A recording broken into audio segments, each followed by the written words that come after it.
conceda ao nosso coração a sede, a fome, a busca pela verdade.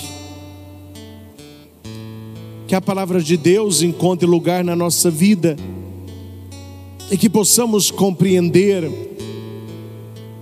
qual o propósito de cada palavra no plano da nossa salvação.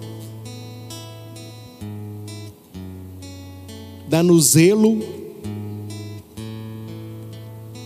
amor, interesse à tua palavra. Que estejamos contigo e que a tua palavra fale sempre aos nossos corações.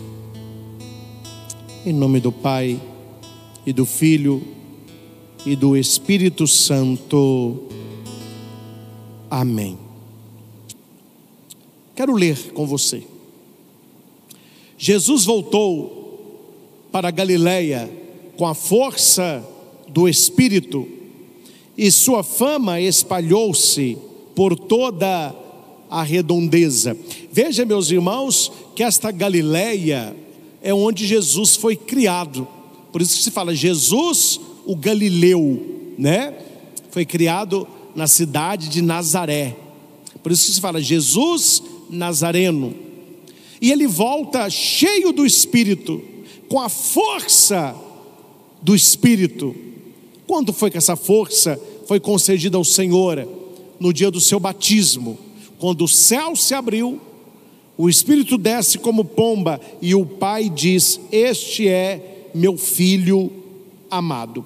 Interessante, meus irmãos, porque no Evangelho de Lucas, Jesus começa o seu ministério na sua terra. Nos outros evangelhos não. Aqui Lucas o traz para perto da sua família, para as pessoas que o conheciam, exatamente por aquilo que aconteceria no templo. E a fama de Jesus começou a se espalhar, porque Jesus passou pelo mundo fazendo o bem. Eu converso com algumas pessoas que abriram lojas, donos de empresa, pessoas que têm produtos digitais, pessoas que fazem entrega, não é, de esses alimentos, né, tudo muito bem feitinho. E as pessoas falam assim: padre, nós não gastamos dinheiro com divulgação alguma. Esse negócio de ficar pagando panfleto, pagando, não. O melhor é o boca a boca. Porque se a gente faz uma coisa bem feita, aquela pessoa que gostou vai atrair mais 10. A fama de Jesus se espalhou. Não tinha internet, não tinha televisão, não tinha jornal. Como que a fama de Jesus se espalhou? Estou entendendo a importância de falar de Jesus? A importância de contar para os outros o que Jesus tem feito na sua vida?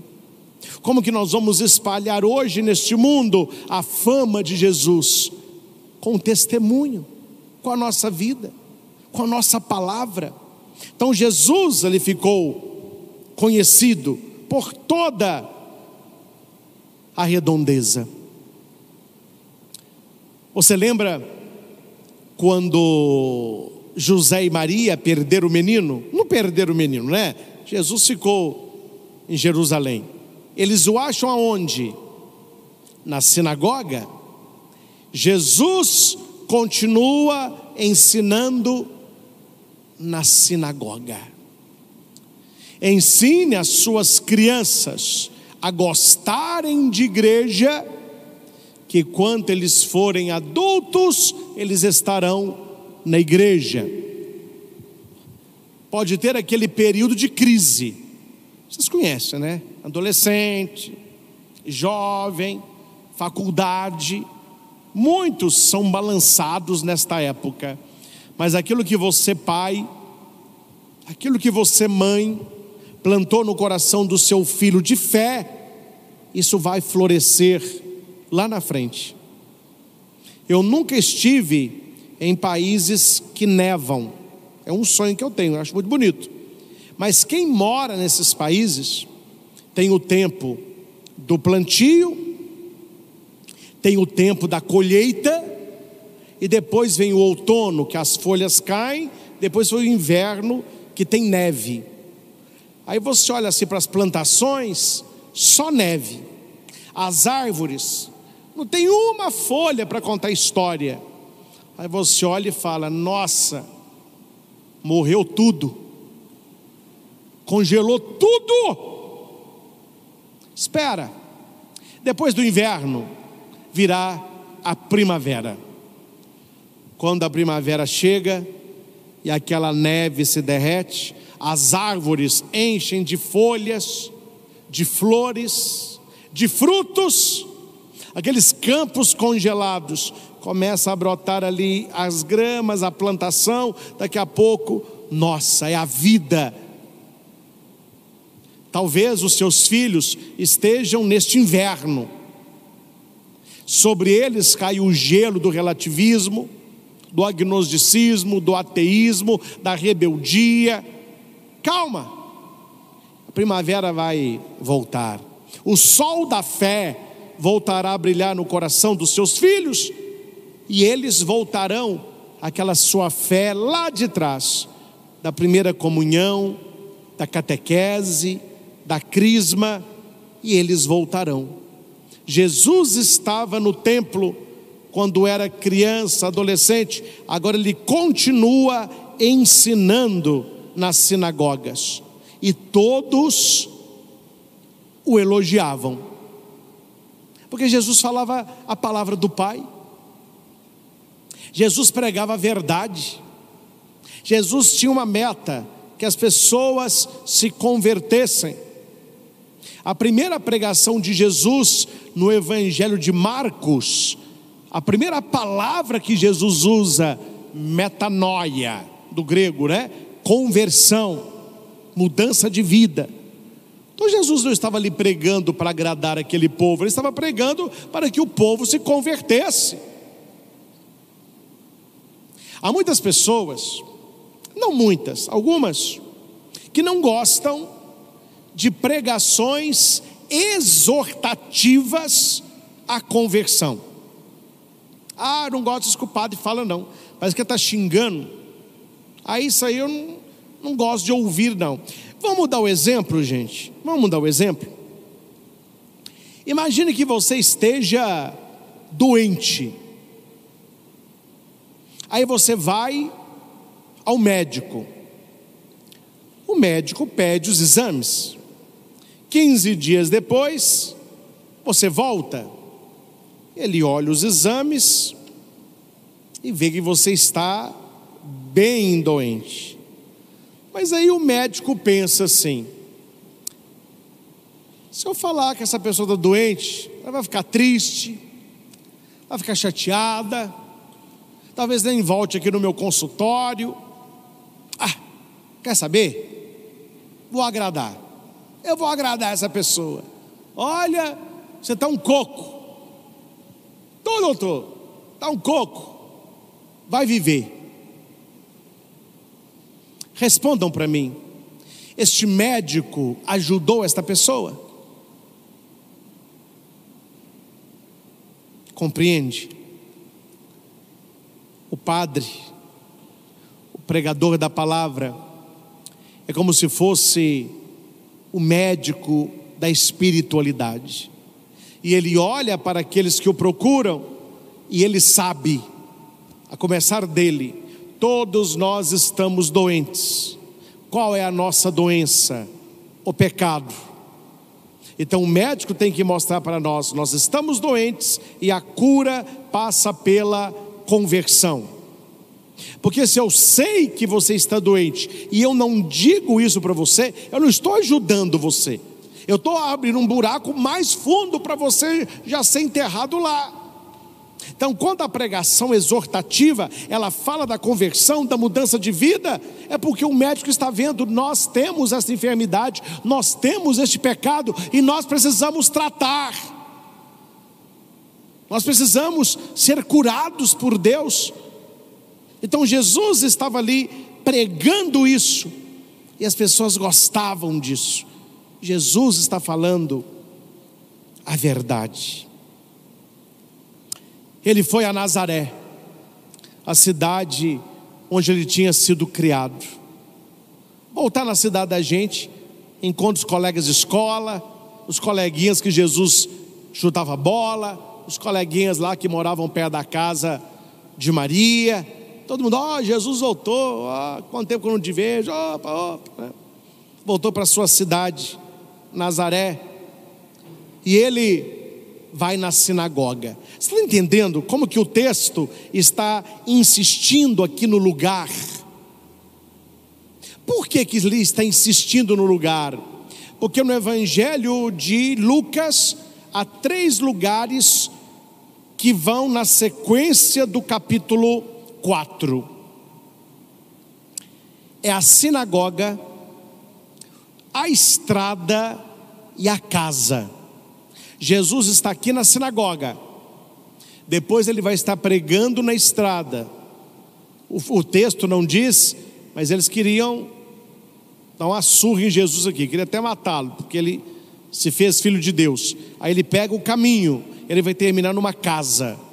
A sinagoga simboliza Israel, o caminho simboliza a missão, e a casa simboliza a igreja. Então, Israel tem uma missão de ser a igreja dele, a assembleia reunida dele, os congregados dele. Por isso que repete muito, Jesus estava na Galileia, ele ensinava na sinagoga, veio à sua cidade de Nazaré, entrou na sinagoga, porque é Israel. E Jesus foi escolhido para fazer a leitura. Cada sábado alguém fazia a leitura. O pessoal olhou e falou, Yeshua voltou. Verdade. Faz a leitura para nós? Faço. Ele levanta, coloca o manto, entregaram para ele o livro do profeta Isaías, não pode ser outro, né? Santo Agostinho fala que foi a providência que fez esse livro chegar na mão do Messias. Ele pega o livro, coloca num ambão como esse, e ele vai abrir o livro, e no versículo 20 vai dizer que ele fechou o livro,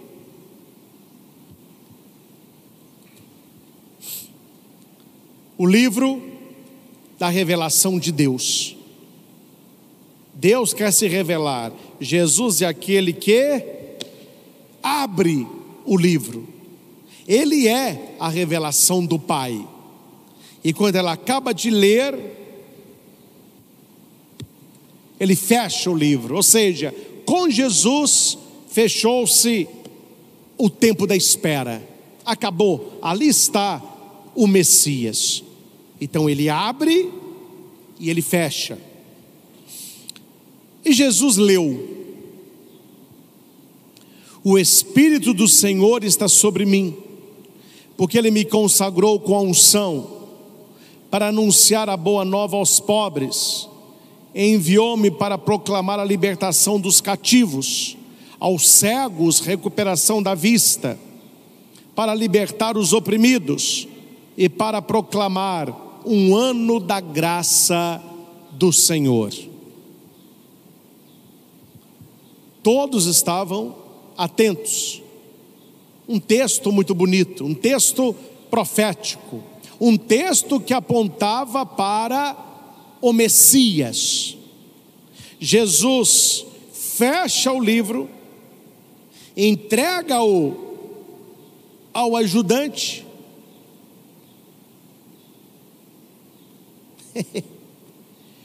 Jesus precisa de ajudante? Ele quer precisar. Eu sou um ajudante de Jesus. Quando a gente vai ordenar diácono, claro, lá no leitorado já acontece isso, mas na ordenação, no diaconato, o bispo, ele pega o livro da palavra e entrega para a gente. Prega essa palavra, leia, creia e vive o que você vai pregar. Eu recebi a palavra. Todos nós que estamos aqui, você que está em casa, Jesus, ele te deu a palavra. Você é ajudante de Jesus agora. Ajudante para quê? Para pegar a palavra, para anunciar, para falar de Jesus. E é um gesto aqui muito bonito, que é o gesto de sentar-se. Jesus, quando ele senta, ele se torna como um rabino, alguém que vai ensinar. Aquele que ensina sentado, ele ensina com autoridade. Então Jesus senta. Todos tinham os olhos nele. Ou seja, o que ele vai falar? Aí vem Lucas. Essa palavra é muito forte no Evangelho de Lucas. O hoje.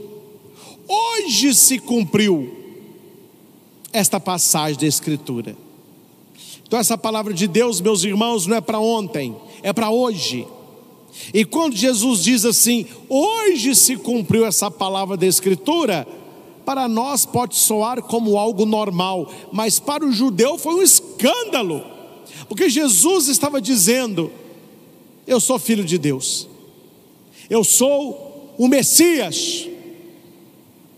Claro, o Evangelho termina aqui, mas o que acontece na continuidade? Eles pegam Jesus com violência, tiram ele da sinagoga e estão levando ele para um lugar para empurrar ele lá de cima. Mas Jesus, com autoridade, passa no meio daquele povo e segue o seu caminho. A sinagoga simboliza Israel. Precisamos estar no caminho com Jesus, simbolizando a missão, e Ele quer estar na nossa casa, simbolizando a igreja. Você entende aqui essa passagem?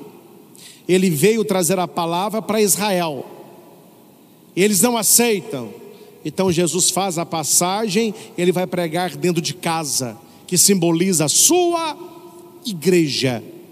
Aí você vê que em vários textos dos evangelhos, quando Jesus está pregando, ele não prega mais na sinagoga, ele está pregando nas casas, que é a sua igreja. Quando a sua mãe vem chamá-lo, chama o meu filho lá dentro. Jesus, quem é minha mãe? Minha mãe é que ouve a minha palavra. Aí Maria entra para ouvir, né? Uma casa estava muito cheia, abre o teto e desce um paralítico. Ele estava numa casa. Ele foi na casa de Maria e Marta.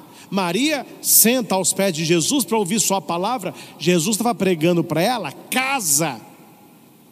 Jesus foi na casa de Simão e curou a febre da sua sogra, casa. Ele foi na casa de Jairo curar a sua filha. Ele estava na casa de um homem muito rico, que não lavou os pés, mas uma prostituta veio e lavou. Veja, a passagem da sinagoga para a casa. E o que simboliza a casa? A igreja. O que é a igreja? É a casa de Deus. Não podemos esquecer isso. Tratar com santidade aquilo que é santo. A casa de Deus. Esse espaço que estou aqui, o presbitério, é o coração da igreja, onde se celebra. O sacrário, que nós teremos ali, não temos ainda, a capela do Santíssimo, um lugar de oração, de silêncio.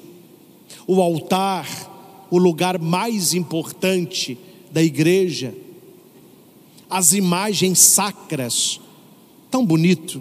Você olha Nossa Senhora Desatadora dos Nós, retrata a nossa mãe, a gente reza, não é?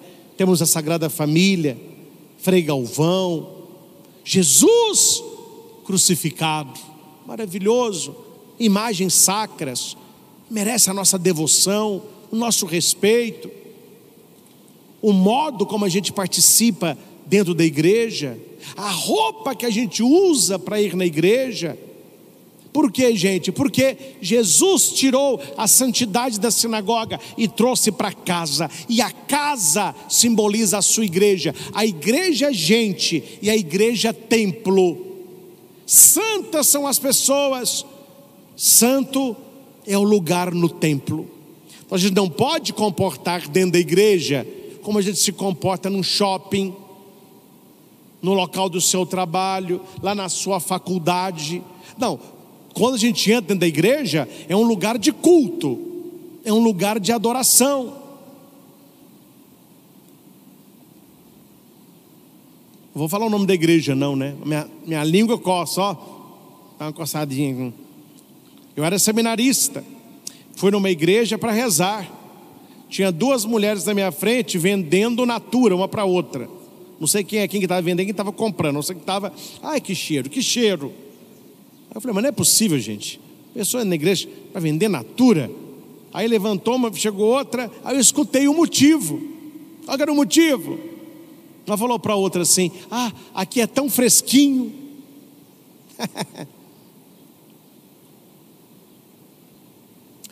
Não precisa nem comentar, né, meus irmãos?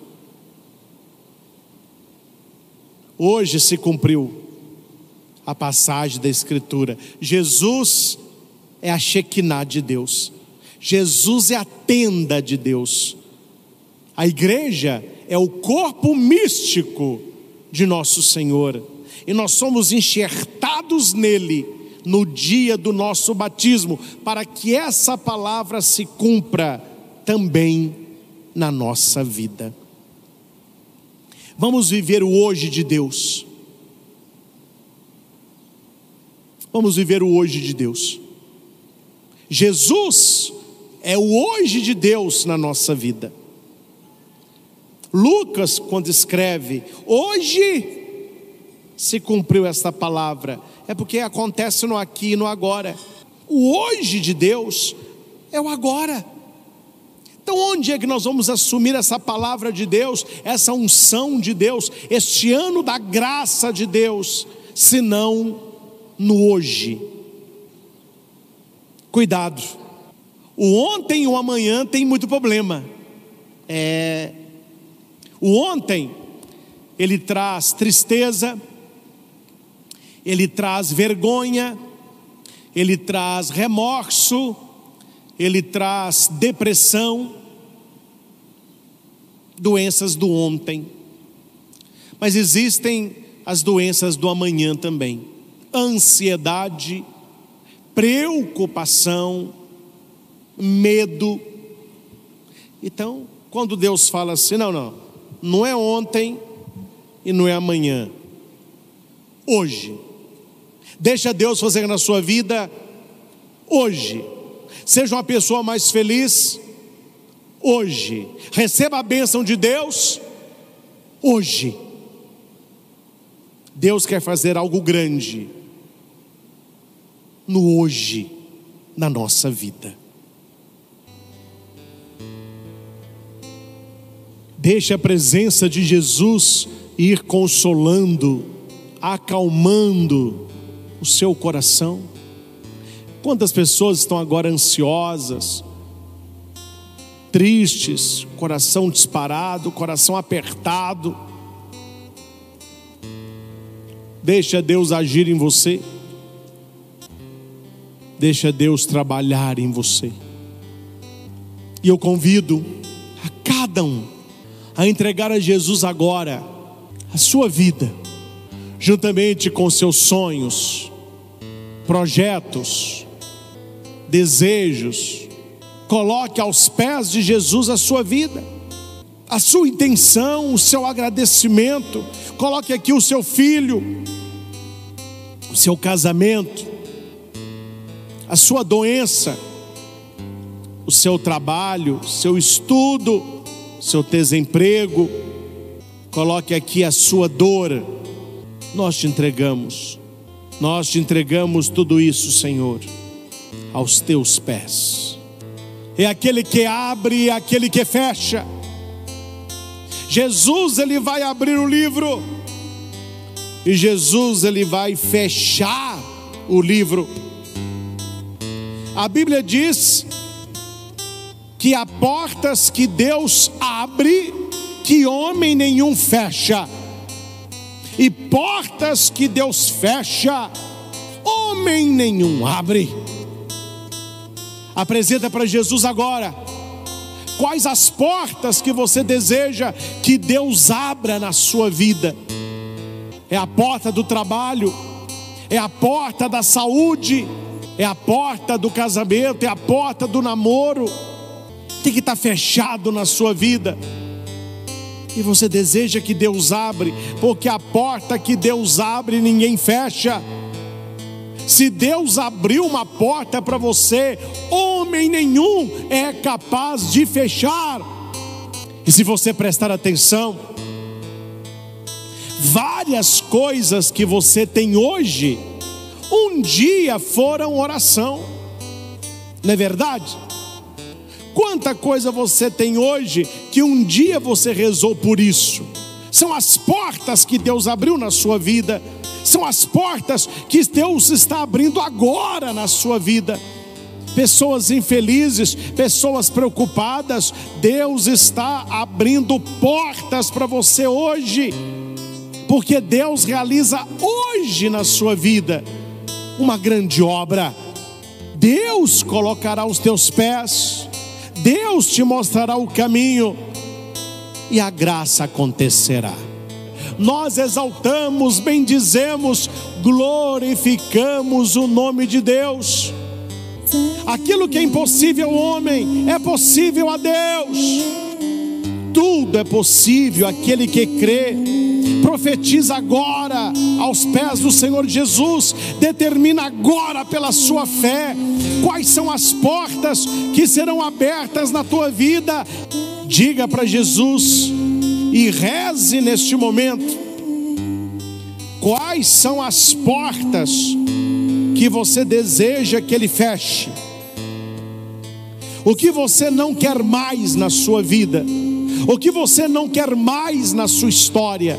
Tem coisa ruim querendo voltar. Então diga para Jesus: fecha esta porta, porque a porta que Deus fecha, homem nenhum é capaz de abrir. Depende da sua fé. Que todo o mal seja afastado das nossas casas, porque nós estamos debaixo da bênção e da graça de Deus.